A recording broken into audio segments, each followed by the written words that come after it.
In a letter to the Texas Department of Family and Protective Services, Governor Greg Abbott claiming so-called sex change procedures constitute child abuse and directing the agency to investigate any reported instances. The governor citing treatments like reassignment surgery, hormones, and puberty-blocking drugs, which Attorney General Ken Paxton argues are illegal under Texas law.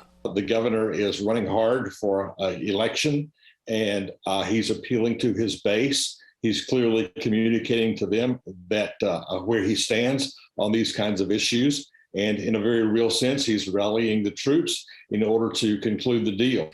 In the letter, Governor Abbott calls on teachers, doctors, and nurses to report if they think these treatments are happening. This is simply another version of the kind of vigilantism that we saw manifested in the abortion law. The ACLU of Texas arguing what Abbott and Paxton are doing actually goes against state law.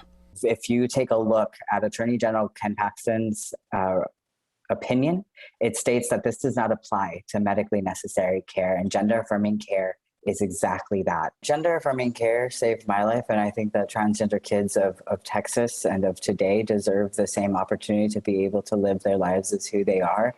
It's very important for the governor to speak out on this issue. But the conservative group Texas Values calling the move an important step for children. So it's making sure we're protecting their rights, protecting their bodies.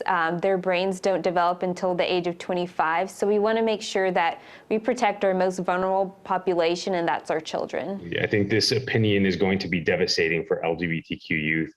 Ricardo Martinez of Equality Texas says even if the directive isn't legally binding, he's worried about the message it sends. I think a lot of the questions that parents are struggling with and ruminating about are what's going to happen to my child in school when they don't have an affirming teacher, when they don't have an affirming administrator, when they have a social worker who thinks that they're mandated to report to DFPS. Right? What happens? And there are a lot of question marks around this.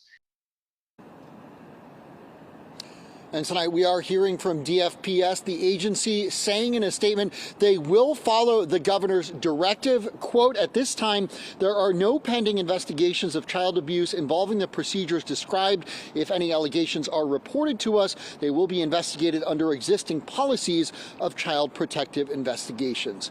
We're live at the Texas Capitol tonight. I'm John Krinjak, Fox 7 Austin News.